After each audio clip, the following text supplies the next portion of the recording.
Hey everybody! It is 5 o'clock here in LA, and we are live talking about pitching. Before I get going, I'm going to wait a couple of minutes for everybody to get on up in here.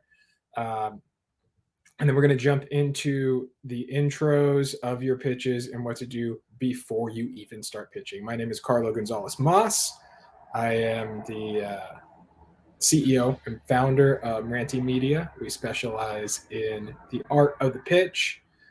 This is our second week of Pitch World. Last week, we went over just a top line view of all of the important things to know about pitching. And this week, we're going to be diving into the beginnings of the pitch. Now we start going deep. This is the second week of a 7-week series. If you weren't here last week, ultimately, this is going to culminate in a live class at the Catalyst Festival. So hopefully you all have your tickets already and are planning to go. If you have a question for me as I'm going through this, I'll say this now and I'll repeat it. Go ahead and leave a comment in the Facebook stream there. I've now figured out how to actually see your names and everything, so I'll be able to respond to you directly. I might not get to it as I'm going through everything, but at the very least, I'll be getting to that right at the end of our session today. This is going to be a 1-hour session-ish. I'm going to give it a few minutes for everybody to be able to hop on the stream. But I'm really looking forward to this. We got a lot of really good feedback from our last class. I'm so stoked that you all enjoyed it and that you learned so much. And I think it's just going to keep getting better. I'm really excited for all of you to be able to learn how to pitch, everything that goes into it, because it really is an art form unto itself. And for better or worse, you ain't making a show if you're not pitching it. So it's the one thing that goes before your opportunity to actually make a show.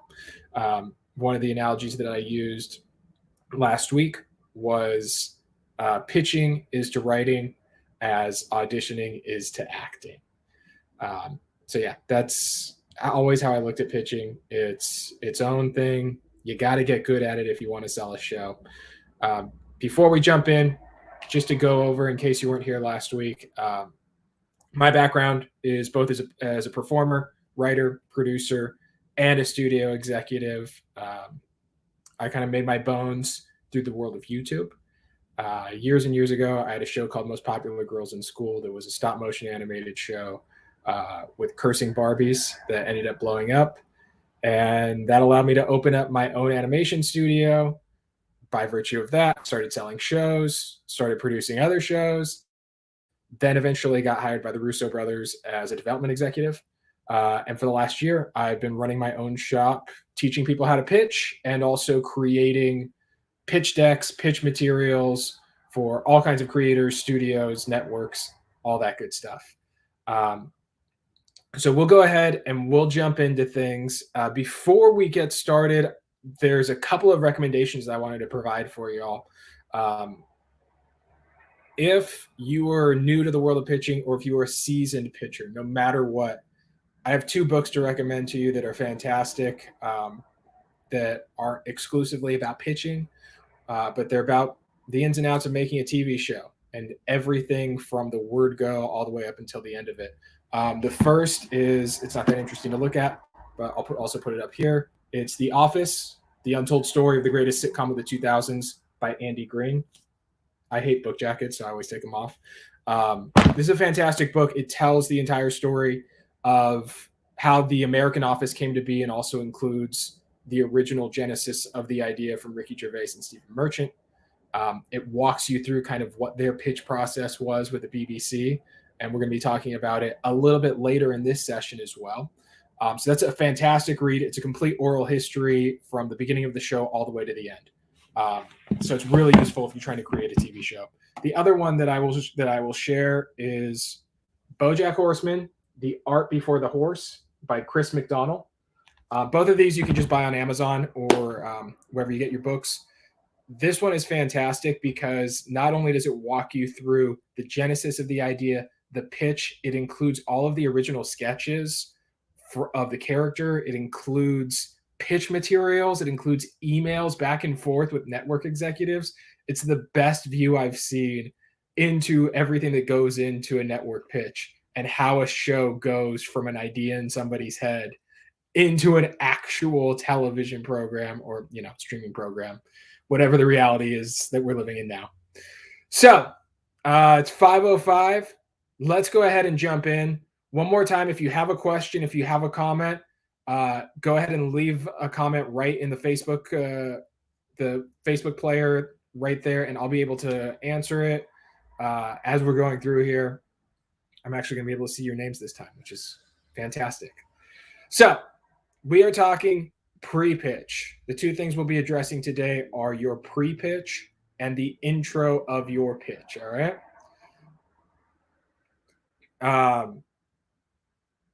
So give me one sec here. I want to make sure we've got everything going. Looks like we already got some comments coming through here. So we're talking about pre-pitch. I have 5 questions that I like to ask when we're talking about pre-pitch. All right. So question number 1, who am I pitching to? All right. Let's go over the different types of people that you might be pitching to. I like to use sports analogies because I'm a big old sports dork. So if you're the pitcher in this situation, who's your catcher? The first of these catchers are your buyers. These are the people who you are pitching in the hopes that they're going to give you money in exchange for your idea, right? Fair trade. Totally cool. So the first of those buyers is going to be a studio. Now, a studio is going to act like more of a partner to you. They're going to develop your idea with you and then pitch it with you to the second type of buyer, a distributor or a network, which we'll get to in a sec. But let's focus on studios for a minute. So studio is a very big term. It can encompass everything from a small startup, like my first company, Extra Credit Studios, which was a small boutique stop motion animation house, all the way up to all of the big players like Sony, Disney, Universal, all those names. So my previous job, like I said earlier, I worked at a studio. I was the director of development at Octopi Studios, which is the Russo brothers animation studio. And a lot of my job there was listening to pitches from creators. And when I got a pitch that I really liked, I would then pitch that project to my bosses. And if they really liked it, we'd make a deal with the creator. And that deal essentially said for the next year or 18 months, whatever, you were giving us the exclusive right to take this project out, pitch it around town, and hopefully sell it to a network. What we as the studio are getting in the deal is your idea. Great, wonderful. Now, what are you as the creator getting in this deal? Well, it depends. It might be just straight up cash. You might just get paid for your idea and we buy it straight from you. You might also be getting our services. We as the studio, we know how to sell a show. We're going to develop this with you and we're going to turn it into a sellable idea. For an animation studio, for example, we might do even more. We might create art for you, create what the characters actually look like. We might even create all of your pitch materials, the PowerPoint that we're going to show in the pitch. We might also create the pitch deck that we're going to send along afterwards. We'll create all of that. We'll use the graphic designers that we pay. It'll be on our dime. All of those things cost money. So instead of paying you cash, we'll pay for those. And if we sell the show to a network, we all get to make a whole bunch of money. You're also getting the studio's Rolodex, the studio's reputation, and the studio's name connected to you, right? If you go in and pitch with, say, Universal next to you, that makes it a hell of a lot easier to sell a show to a network than if you're just pitching by yourself. And you by yourself might not be able to schedule a pitch at Netflix. We can. The studio can. That is the advantage of working with us. And so that's the trade-off there. So that's why you would be pitching to a studio. Now, the other buyer that you're potentially pitching to is a distributor or a network. Same thing, pretty much. The distributor is just going to air your series. That's the quickest way to think about it. A lot of times, especially now, if you're dealing with a bigger studio, they may also be the distributor. If you're pitching a show to Disney, they might air it on Disney Plus, right? The pitch to a distributor, though, is usually what we're envisioning when we're talking about a big pitch. That's the most common. That's when we're talking about pitching, that's what you're envisioning, right? You're envisioning driving onto the lot, pulling up, walking into this big conference room, selling them your idea, and they turn around. They're like, great, here's $5 million, go make it, right? That's what we're envisioning. Now, when we're talking about pitching, there are other people that we may also be pitching to that fall into different categories other than buyers. Those may include attachments. An attachment is going to be an actor, a writer, producer, somebody who is going to add something to your pitch, either their name value, their particular skill set. They're going to be additive to your pitch, and they're going to join you in pitching to a network. These types of pitches are usually more casual. You may also be pitching with your studio to a potential attachment. And it can also work the other way, where you as a writer or a producer are pitching yourself for a particular project. So if I, as the studio executive, bring in a project and the creator's not a writer, maybe they're a big famous actor, or they're an animator who's never written before, or they're a producer, I, as the executive, then have to go find a writer. So you, the writer, are going to come in and you're going to pitch me on you and explain to me why you're the person to run this show. So that's another place where you're going to be doing pitching, is to attachments. Another place where you might be pitching is to representation. A lot of you might be in this boat right now where you're looking for a manager and agent. And so you're pitching yourself to them. You might even be pitching yourself to a lawyer. It might involve pitching a specific project, like an agent hears about something that you wrote and they want to help you make it. Your manager hears about a thing that you produced and they're like, come in, tell me about this. I think that we can make it. But it's usually going to encompass your talents as a whole, regardless. You're going to be pitching a piece of yourself to them, which then brings me to question number 2. Who am I pitching to? Which I know what you're thinking. Wait, who am I pitching to was question number 1. But now you need to figure out who are the actual people that you are pitching to. All right, so this is where you got to hop on your computer and you got to start doing your research. So you get a pitch scheduled. Either your manager has set it or the studio that you're working with has set it, but you've got to pitch on the books. You're going to be sent an invite, and on that invite is a list of everyone who's going to be either on the call or who will be in the in-person meeting. If you don't get that information, like if you just get emailed a naked Zoom link, reach out to whoever set up the meeting from your side, either your rep or the studio you're working with, and ask them, hey, do you know who's going to be in this meeting? They might say no. They might just say, they didn't tell us what executives were. If that's the case, you shrug your shoulders and do your best. But if you can, figure out who the hell is actually going to be in your meeting.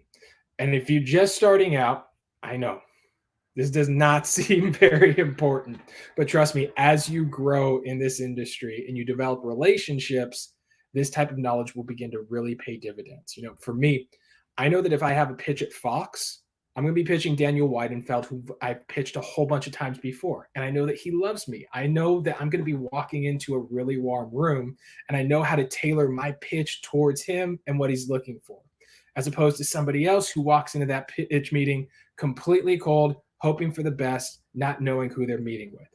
That's going to be a huge unfair advantage to me. So it would behoove me to do my research and know who I'm talking to.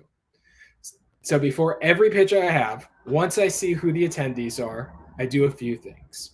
I take each of those names and I search them in my email, because chances are maybe I met them before, either personally or professionally, or maybe I've pitched them before. If I've pitched them before, I'm going to come in with a much different energy than if I've never met them before. And if I've pitched them before, I might have an idea of what their personality is. Like, I know that certain comedy executives just don't laugh at anything. Flat out, that's how they are. And if I know that going in, I'm not going to get thrown when I deliver a joke and there aren't any laughs. So knowing who you're pitching to is vitally important. Before a pitch, I'll also Google the people that are going to be there and do my research fully. I use IMDb Pro, LinkedIn, Variety, Deadline, whatever information I can use to get to know more about that person without getting too stalkerish, I also research the place that I'm pitching, whether it's a studio or a network. Some of the questions that I want to find out are, have they bought anything similar recently? Do they have any specific mandates? And do they have a particular audience that they're going after? If I know the answers to any of these questions, it's going to help me immensely to tailor the pitch toward their exact needs. I'm going to walk in there and be able to pitch them and give them a show where they go, oh my gosh, this is like exactly the type of show that we've been looking for. Perfect. Here's a whole bunch of money. So then that brings us to question number 3. Where am I pitching? All right. So when we ask where am I pitching, these days, the first thing that we have to ask is it in person or is it a Zoom? Odds are that probably for the next 6 months, I'd say probably longer, your pitch is going to be over Zoom. So, really quickly, some things to think about if you're pitching in person. This isn't going to apply right now, but it's always good to have in your pocket. Number 1, leave early. Leave plenty of time for traffic and for navigating whatever the hell kind of parking situation is there. Especially if you're pitching at a studio, you're going to have to drive onto the lot. You're going to have to show a security guard your driver's license. You're then going to probably get a map of the studio and get told where to park and how to get where you're going. So leave plenty of time for that. You also want to leave time to just sit in your car for a minute, breathe, and get yourself mentally prepared for what you're about to do. You're about to put on a performance, literally. So get yourself in the right headspace. Like, worst case scenario, you get there early and you wait in your car for a few minutes. You don't want to walk into a pitch with the energy of somebody who's stressed, running late, and doesn't have their shit together. And we talked about this last week. This is my little pro tip, but always, always take a drink when it's offered to you at reception. Number 1, you will probably need it. You're about to be talking for about 20 minutes straight, and you're going to need some water. And number 2, it's very useful when you're answering a tough question from an executive or just need a minute to think, right? We talked about this last week where executive throws you a really tough question and you're sitting there, you have no idea. They're asking you, okay, why are you the person to create this show? And this is always my move. Oh my God, that's a great question. We were actually just talking about that, and then you go on your day and give yourself that little room to breathe.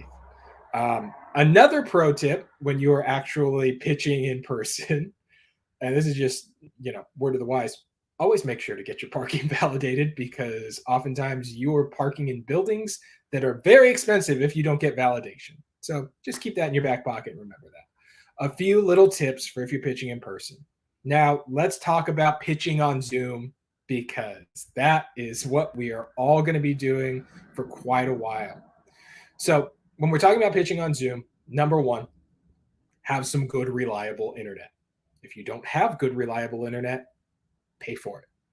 Everyone can understand if you have a glitch, so don't freak out. If you freeze up for a second, like we've all been there. I think I might have been there literally on this actual call.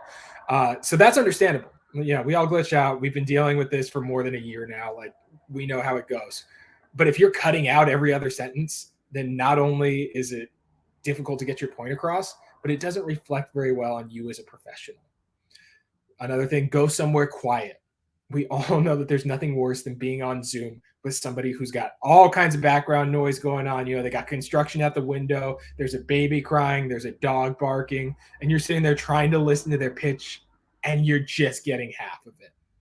Also, make sure that you have a good visual and audio setup. That means headphones, not using your computer's speaker when you're talking, because that's going to create some background noise, a solid microphone, and some light. My preferred setup is AirPods and a really simple ring light. It doesn't have to be expensive. It just has to work. If you're going to spend on audio, get yourself some AirPods or get yourself a good microphone. And then when it comes to lighting, like a cheap $20 ring light on Amazon will absolutely do the trick. And if you're working in this industry, like, you're going to be on tons of Zooms, it's 100% worth it. Next thing, if you're pitching on Zoom or if you're pitching in person, look professional. This should go without saying, but it definitely needs to be said, given the experiences that I've had. This goes for in person or online, but just bottom line, look like you give a shit. I'm not talking about like wearing a suit or anything like that. Like, we're working in Hollywood. That's one of the benefits, is that like the dress code is a little bit more casual. But if I'm pitching, for example, I always wear a collared shirt. That's my rule of thumb. My go-to is usually like a J. Crew shirt and some jeans if I'm pitching in person, with either some dress shoes or like a nice pair of sneakers. It just conveys a little bit of shorthand to the person on the other end that you value their time, you take this seriously, and that you care. That's the kind of person that I, as an executive, want to work with. I mean, think about it. You're walking into this room asking an executive to potentially invest thousands, if not millions of dollars into working with you. The least that you can do is look presentable. Now, if you're pitching on Zoom, just like you accept the water bottle that you get given at reception, make sure that you have water next to you, just like an in-person pitch. My little secret, I always like to put my water in a mug because it's a nice conversation piece. This one, as you can see, says "Turtly Awesome," right? And two, you never know how much water I have left. So I have very severe ADHD. You can probably tell by the amount that I bounce around. Uh, but I end up drinking a lot of water because my hands need something to do as I'm pitching. So I go through this pretty fast. But if I'm drinking out of a mug, you have no idea if this is empty or not. Like, I will grab it reflexively out of muscle memory.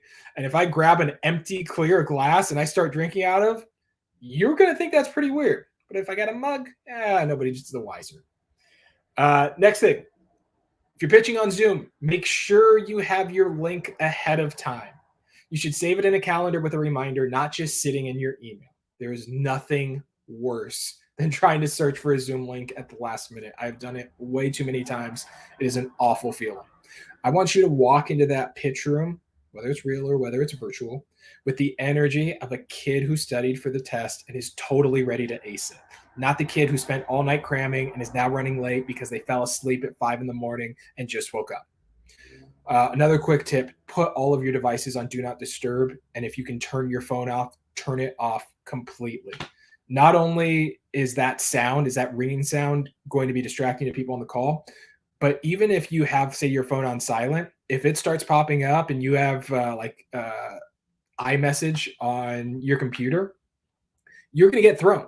And you're going to be in the middle of the pitch, and all of a sudden someone starts calling you or someone starts texting you, or you start getting a bunch of emails, and now you're getting thrown from your pitch. You have one focus here. Do everything that you can to eliminate any and all distractions. If you're pitching in person, just turn your phone off. That should go without saying. The last thing that you want is your phone going off in the middle of a pitch. So remove as many distractions as possible. And there are lots and lots of best practices. This section could literally take up our whole class. But more than anything, I just want you to remember to be professional and prepared. Use those 2 P's as your North Star, and you'll already be ahead of the game. Which then brings us to the 4th question that we ask pre-pitch. What am I bringing to my pitch? So the things that I always bring to every pitch, number 1 is a script, and number 2 is a presentation. Let's talk about the script or the outline first. I'm actually going to bring up an example of one of the pitch scripts that I've used in the past. So this is my first time using the screen share on here. We're going to see how well it works. So give me 1 second to bring this up on Adobe. And this pitch is from a few years ago for a project called Bumblebrush. That was basically a stop motion pitch. It was a kid show for adults, as we like to call it. And as you can see, it's a clear outline. I color code everything, and we're gonna get into all of that. But I want you guys to have an idea of what this looks like before we dive into it. Don't worry about the specifics of what's on there. I just want you to see visually what that looks like. Okay. So we're going to jump back onto that in a little while. But in thinking about a script, I always recommend that at the very least you have an outline going into your pitch. For me personally, I like to fully script out a lot of what I'm going to say, but that's my personal style. I have a longtime writing partner, Mark Cope, who co-created Most Popular Girls with me. We pitched this show Bumblebrush together as well. He doesn't work the same way as me. He is great just going off of bullet points. If that's you, awesome. Go off of bullet points, but always have something down in writing that you're following. So I'll bring this back up on screen here so we can take a look as we talk about the next section. As you can see in a second, I color code everything, especially if I'm pitching with a partner. In this one specifically, the blue was Mark, the red was me, and the green was any kind of media. So we know, as you can see here, I'm going to highlight this, right? This red section, that's all me. I'm saying that. Mark is all blue. You'll be able to see throughout here. His stuff's a lot more bullet pointed. And everything that's green is, hey, put up this slide. This is so that we know, or the person who's running our slideshow knows, oh, okay, this is the time to go to the next slide on the PowerPoint. So everything is color coded. That way it's easier to find my place, and both me and my partner know exactly who's saying what. But even if it's just me, I still color code it. I literally color coded this entire presentation that we're going through today. Right now I'm on a purple section, just in case you guys wanted to know. If I'm pitching in person, I will print this entire thing out. So you can see it's 8 full pages, but I'll print this entire thing out in color and bring it with me. And I will use that in the pitch. I will pull that right out as soon as we sit down and we get going. It's a little trick that I like to use because, yeah, I could have this on a tablet or on my phone or on a laptop. But when I pull out all these sheets of paper, it conveys something to the executive. It tells them, I did my homework.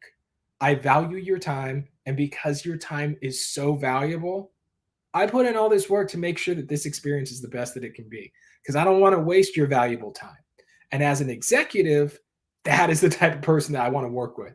I want to work with a person who doesn't cut corners, who does all of their homework. Okay. Now, if you're pitching over Zoom, paper obviously doesn't work as well. Go ahead and get rid of this screen share. So if you're pitching over Zoom, paper doesn't work as well, obviously. But I still make sure that I got my color-coded outline up, and I want to have it on my screen as close to my eye line as possible. That way I'm keeping eye contact with the camera as much as possible. I'll usually have it on a second screen as well. I'll get to why in a minute. But the one big thing I want you to remember is that you don't get points for being off book. Don't have your head buried in your outline, but more importantly, don't try to memorize it, and don't be self-conscious about coming in with something written down. Coming in with something written down tells me that you did the work. It's a good thing. You don't have to worry about memorizing or just being cool and off the cuff and like, hey, I just came up with this idea. No, do the homework. Be the kid who studied. We as executives love that, and that's the person that we want to work with. So the other big thing that I bring into to a potential pitch is a visual presentation. I'm going to bring up a screen share here as well. This is for a project that I was a producer on that we're still pitching around. Please don't steal the idea, but it's so unique that I'm pretty sure that if you tried to pitch it, everyone would know. So this is called Shark Tour. We'll be walking through this presentation as we talk about the importance of a visual presentation. So what I'm talking about specifically is either a PowerPoint, a keynote, or Google slide. Now, this involves a ton of extra work on your end. I understand that. This is my day-to-day business. I make pitch decks and keynote presentations every day, all day. So I know how much work goes into it. But trust me, it's worth it. And yeah, you might not be getting paid for it, but it is going to be the thing that helps sell your show. So this is Shark Tour. As you can see, it's about a guy who gets a shark impaled on him. It's an adult animated series. So first of all, thinking about the visual presentation, same principle as the outline. You're doing your homework and showing the executive on the other end that you value their time. That's one of the things that this conveys. We talk a lot about shorthand in pitching. This conveys the shorthand of, I put in all this work because I care about your time, and I care that much about making sure this story gets told. But the visual presentation also serves a really important function. It gets across a lot of information about your show without saying a word. So let's look at this presentation of Shark Tour. Just this first page is telling you a lot. It's giving you an idea of the visual style of the show. As we go through here, you'll see these different slides. It's also giving you an idea of the tone. It's playful. It's helping to reinforce names and faces that are going to be important. So I'm going to walk you guys through, these are all pieces that we're eventually going to go through. Right now we're up here at the intro. Here's a log line. All of these things are conveying the tone of the show, the vibe that we want you to get. Now we're talking about the different characters here. We've got names repeated. That's going to be a huge thing. When we start talking about characters, the main character's name is Lark. It's there in big letters. And every time that we're talking about it, you're going to connect that name to the face of that guy on the surfboard. For this, I went with it's about a pro surfer. So we went the whole surfing motif. We also have here what I call DNA characters. We'll get into that when we talk about the character section. But basically, who are comps for this character? And in here, because it's an animated pitch, we really wanted to showcase the beautiful art. So you can see this is being reinforced constantly, the different characters matching up with their names and their faces. There's a little peek into the world of Shark Tour. And the other thing, aside from all of this, technical stuff, reinforcing names, conveying visual style, conveying tone, the other thing that it does very simply is it gives the executive's eyes a place to land so they're not just staring at you the whole time. If you're on Zoom, all of a sudden, now you're this tiny little box and the focus is on the beautiful art that you've put together. If you're in person, it's pretty nerve-wracking to have a bunch of eyes just staring at you for 20 minutes straight. As an executive, to have to stare at somebody who's just talking for 20 minutes straight is equally awkward. As I stumble over my words, I'm going to go ahead and stop the share here. But yeah, it gives the executives a place for their eyes to land so that they're not just staring directly at you as you give this presentation. And it makes everything a little bit more casual. It makes everything a little bit more comfortable. Which then brings us to, that is why I bring in every time a visual presentation, and I insist on it with all of my creators. Now, the last question that I want you to ask yourself when you're pitching is, who am I pitching with? I also just want to take a quick pause, make sure that you all know that you're free to post any kind of comments. I'm going to check in on the comments here, see if any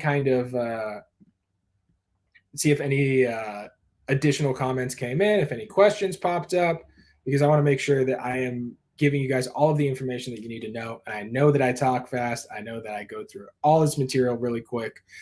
So I want to make sure that you're not missing anything. So with that said, we're going to move on to question number 5. Who am I pitching with? Last question I want you to think about. Now, it's very rare, regardless of where you're pitching, that you're going to be pitching all by yourself. Some of the people that you might be pitching with could be a writing partner. Like I said, I've usually pitched with a writing partner, but my buddy Mark. You may also be pitching with a producer, a manager, studio executives, even assistants. Typically in a pitch, if you're doing the majority of the talking, somebody else is going to introduce you, okay? So that's the ideal situation. For example, when I was an executive at Octopi, I would go with the creators to their pitches as the representative for the studio. And usually I'd be the one to kick things off, talk about why we're so excited about the project, and to tell the buyers how awesome this particular creator is, give them an idea of what their credits are, what their background is, get them really hyped for the actual pitch. As the executive, I was the Flavor Flav. I was the hype man. And typically, it's that person's job to sing your praises. They're the ones that should be talking about your credits and do all the bragging for you. That way, when it's you, the creator, when it's your turn to talk, all you have to do is focus on the show that you're pitching. Because it's awkward and it's uncomfortable if you have to be like, here's why I'm awesome, right? It's much better if you have this person who's got some weight in the industry, right? A studio executive, a producer, a manager who can say, yeah, I vouch for this person. They have my stamp of approval. The other thing that I always like to have in the room is another person running my PowerPoint, because it is way too much work to try to run a PowerPoint and pitch at the same time. Hell, it's hard to teach this class and run a PowerPoint at the same time, So I always like to have that third party there whose job it is to just do that. And usually when I'm an executive on a project, I tend to be that person, and I'll follow along with the script. That's another reason why you want to have your stuff scripted out in outline form so that your person can go in there and know exactly when they need to switch the slide. And especially over Zoom, your PowerPoint, this is a very technical kind of thing, but your PowerPoint or your keynote usually takes up the whole screen, which means that you then can't see your outline. So ideally, either the executive on the project that is introing you, coming with you, or perhaps an assistant is on the call as well, running your presentation for you. Now, it's not always possible. So if you do have to run your PowerPoint while you pitch, I suggest setting up a second screen with your outline so that you can stay on track while you run the PowerPoint. That's what I got set up right here. If I was to turn my camera around, you would see a second laptop on a little platform that has my whole outline, and that's what I'm going off of as I'm talking to you guys. Just make sure that the second screen is set up so that you're still looking at the camera. Like if I have my outline propped up over here, like right next to my other computer, I'd be talking like this, and that would be super weird and awkward, right? The other thing that you can do is, like, this is another little pro tip, is like if you don't have another person, anybody can be your assistant. If you have a friend, ask them to be your assistant for the day. It is completely normal and acceptable for you to hop on your Zoom, give them the link, and say, hey, this is so-and-so. They're my assistant. They're just going to be running PowerPoint for me today. And that's it. Nobody is going to question that. Nobody's going to worry about that. And that makes your life 100 times easier. Now, the last thing that I'm going to tell you about your pre-pitch is probably the most important thing. All right. So if you're taking notes, like write this down in big bold letters. Rehearse, rehearse, rehearse, rehearse over and over again. I hear all the time from young creators, like, I said this myself, I don't want to sound over rehearsed. I don't want to be too scripted, like I want it to feel natural. I want it to feel off the cuff. Bullshit. I know. I have said that myself when my beard was much shorter and there were way, way, way fewer bags under my eyes. We all want to be the cool rock star who like walks into the room. They throw their feet up on the desk and like, here you go. Here's the next $1 billion idea. I just thought this up. Blah, blah, blah, blah, blah. And just rattle it off and you've got the next great show. Guess what? That person doesn't exist. Preparing a pitch is a lot of work. And the most important piece of that work is rehearsal. You need to be constantly refining your pitch and constantly running it until you know it like the back of your hand. I tell all of my creators, I need you to keep running this until you're sick of it. And then when you're sick of it, I need you to continue running it until you come out the other end and you're no longer sick of it. That's how well you need to know that pitch. Rehearse, rehearse, rehearse, and practice in front of other people if you can. Practice it with your presentation. Like run your pitch with your PowerPoint slides over and over again. Make sure you get the feel of that. Make sure you get the flow of that. Understand where, if you're pitching a comedy, understand where your laugh lines are. Understand where you're probably going to pause, okay? When my business partner and I had our animation studio and we were prepping a new pitch, here's what we would do. We would have each one of our employees sit in our pitch separately. We do a different pitch for every employee so that not only could we get notes, we could feel how the pitch felt in the room, and so that we could feel prepared for every possible contingency that would come our way. The other part of that rehearsal is practice the answers to questions that you might get. Sit down and be hard on yourself. This is another thing that I do with my creators that I work with, is I will sit there as the executive and figure out the question that they don't want to have to answer. And we will get the answer to that question. We'll figure that out. Be hard on yourself. At like the question that you're fearing, you need to deal with that. You need to reckon with that before you actually get into the room. So rehearse the answers to questions. You probably know the kinds of questions you're going to get. We talked about in last week, and we'll be digging into that again later in the class, that you can prep, you can leave breadcrumbs in your presentation for questions that you might want to answer. Okay. So prepare, rehearse, rehearse, rehearse, practice your pitch until you are sick of it. Practice it in the seat that you are going to be sitting in. Try to mimic the situation as much as possible. That is one of the advantages to pitching on Zoom, is you know exactly where you're going to be pitching. You know the exact setup. Hold on one second. I need to take a little sip. Totally awesome. But practice as much as possible in the exact setup as the real thing, because then when you're actually in the real thing, it's going to throw you a lot less. So now, after all of that, we have rehearsed, we've built our visual presentation, we got our water in our little mug, we've done every piece of preparation imaginable. We still haven't pitched anything yet. Guys, this is a lot of work, but trust me, it is worth it. So now, let's fast forward. We're in the room, either actually or virtually. And before we start in the intro, I have one other piece of advice. Please make small talk with the executives. Treat them like people. Don't treat them like a high school teacher listening to a presentation. Like ask them how their day's going. Ask them if they have like weekend plans, or if you're pitching on a Monday, ask them if they did anything fun over their weekend. You can also ask them like, how are things at their network or at the studio? If you're pitching Netflix, like ask them like, how's everything at Netflix, right? If you're pitching to a network or a studio that just had a show premiere, congratulate them. That goes into doing your research, right? If you go ahead and do all your Googling and have done your homework, you'll know what's going on at that studio. So congratulate them. More than anything, like just be a friggin' person, not a pitch bot. As an executive, it always rubbed me the wrong way when people wouldn't be a good hang, if they just look. Because as an executive, you're sitting there and you feel like, oh, this person just wants something from me. I'm also a human being. And if I can get on a level with somebody, I'm going to be that much more likely to buy from them. So like make small talk before you get into your pitch. And then eventually, guess what? You're going to get into your pitch. So let's fast forward a little bit more. We're now at the point where you've made your small talk. Everyone is friends. We're best friends. We know exactly what we did last weekend. We know what we're doing next weekend. We know who everybody's favorite sports teams are. We know exactly what everybody's watching. And now it's time to pitch. So let's talk about the intro for your pitch. So when I start my pitches, first thing I like to do is I get the first page of my presentation up on the screen, or I build in a scripted line very, very early in the pitch that's going to open up that image. So for Shark Tour, as we saw, we'll bring it up one more time here. Usually, as the executive, when I hit my intro, let's see here. So as an executive, when I hit my intro, I'm speaking without the keynote up.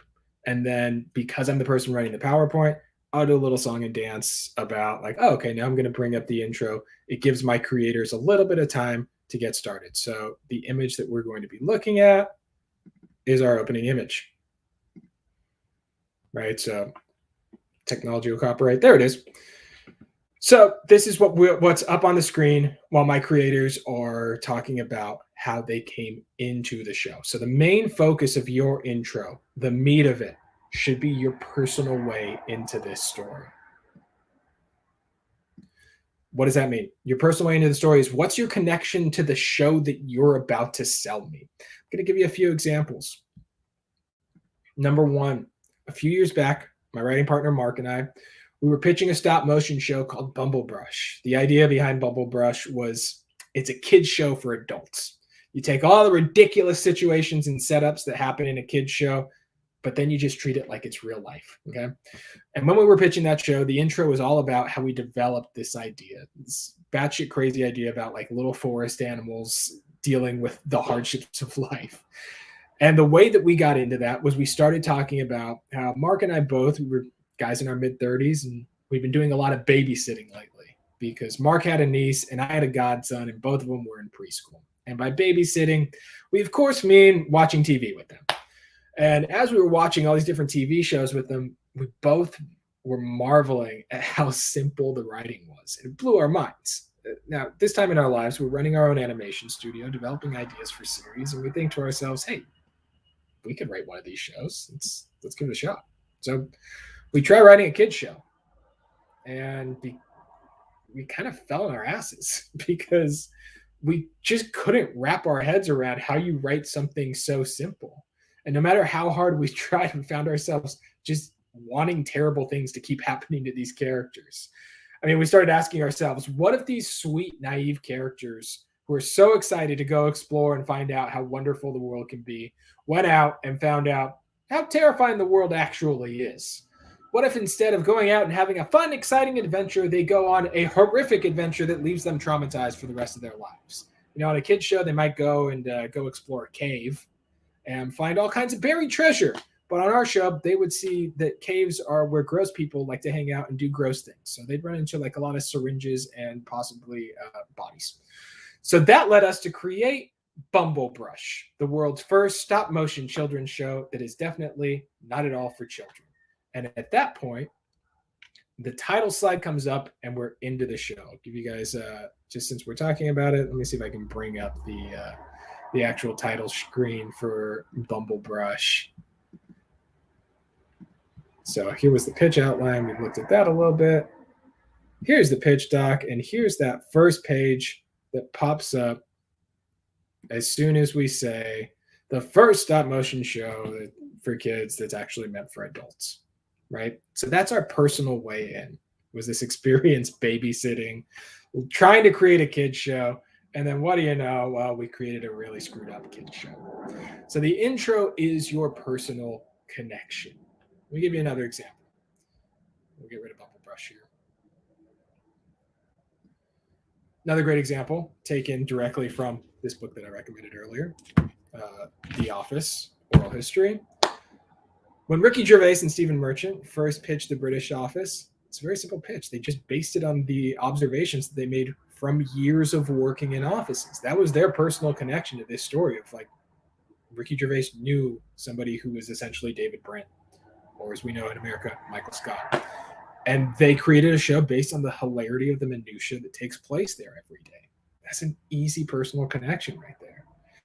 The last example I'll share is a little bit different, but it's just as compelling. So if you're familiar with Michael Schur's work, he created The Good Place, Brooklyn Nine-Nine, was a writer on The Office, created Parks and Rec, one of the most prolific comedy writers and TV writers of our generation. And I love the story of how he pitched the idea of The Good Place. Here's what his personal way in was to this show. Also, if you haven't watched The Good Place, it's fantastic. So I'm going to quote directly from him. I'm just going to read what his pitch was.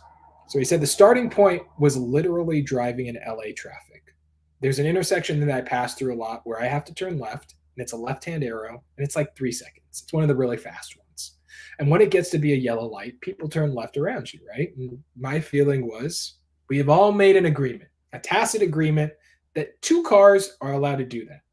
And whenever there was a third car, I would be like, I'm going to give you the benefit of the doubt because you might need to race home and see your sick kid or something. I'm going to give you the benefit of the doubt, even though you're slowing us all up.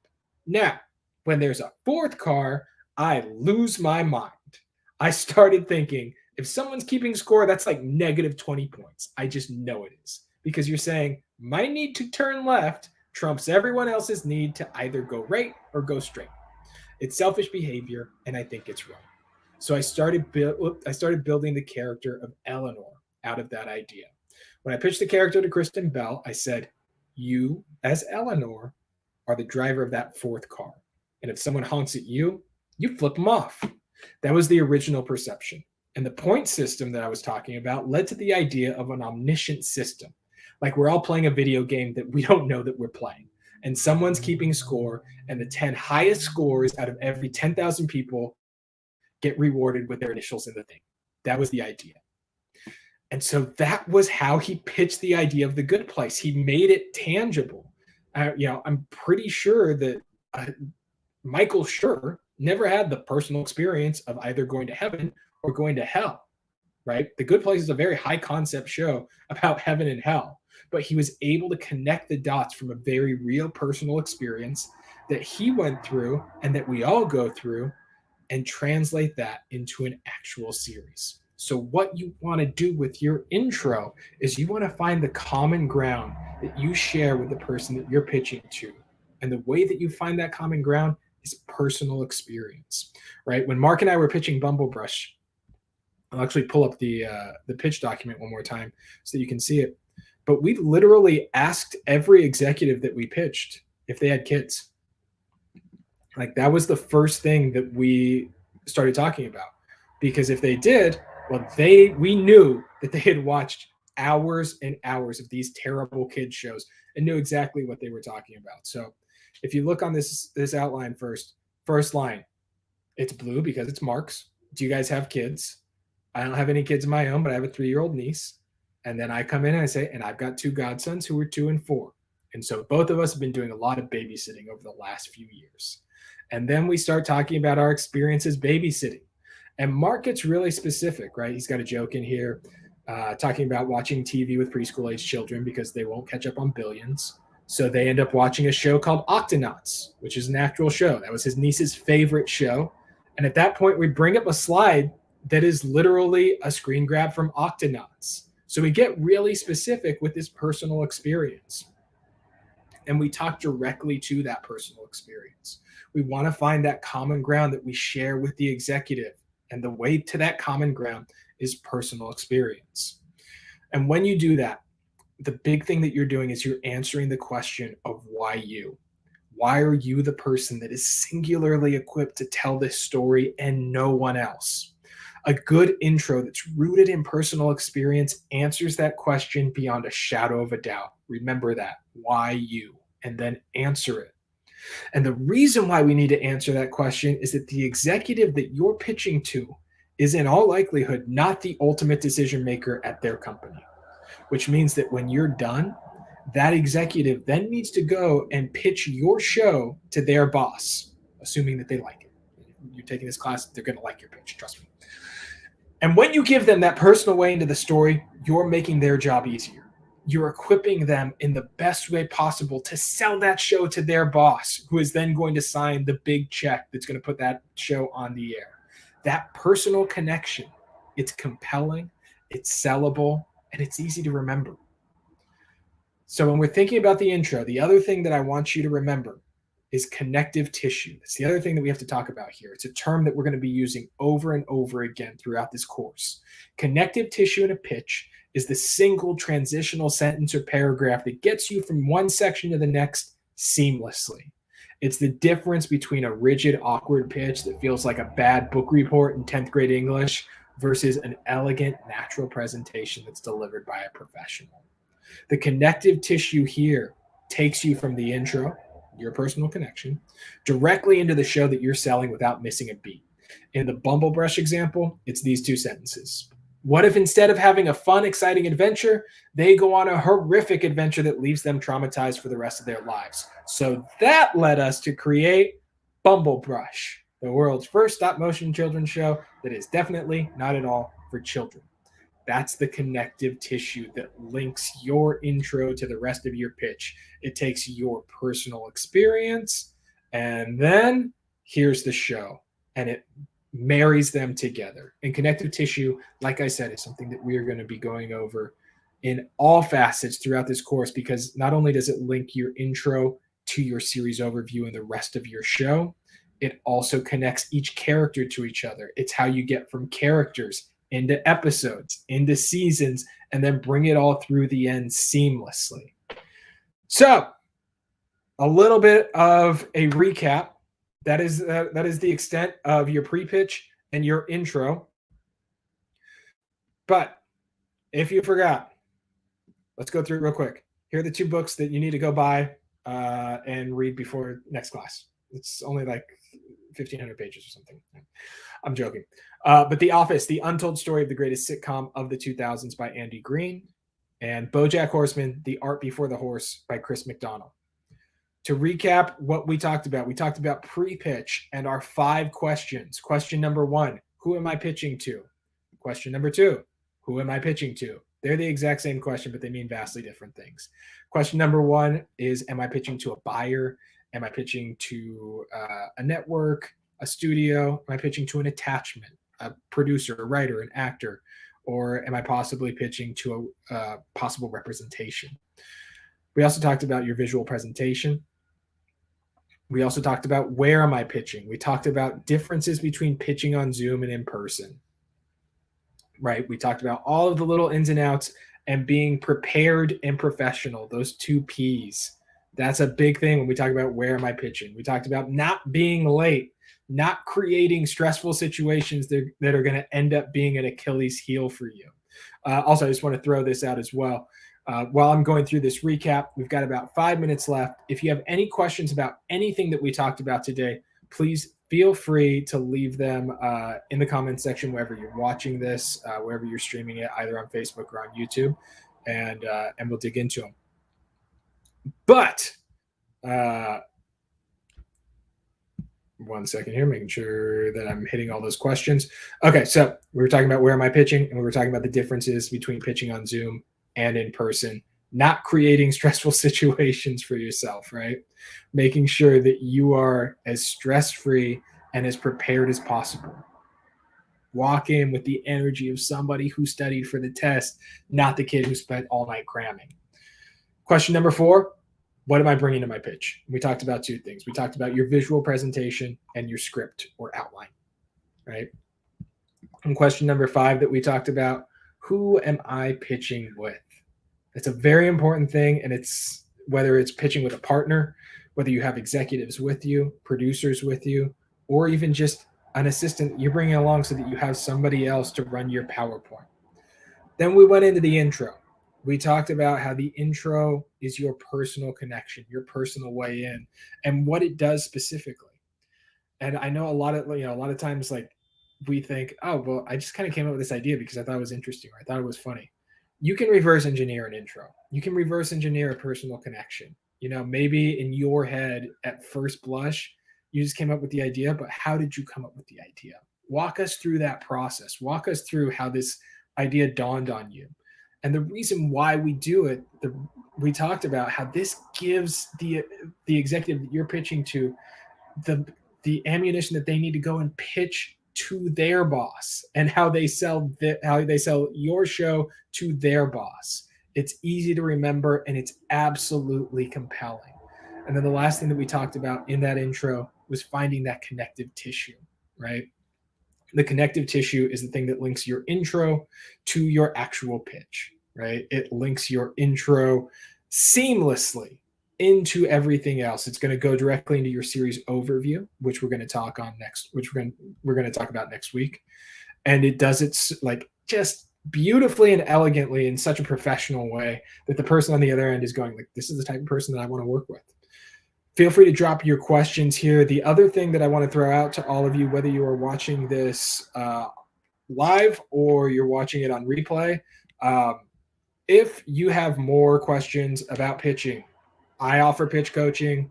Part of the deal here is that I not only do I teach you pitching here, if you want a more dedicated way of working together, I offer coaching and I also offer pitch building services.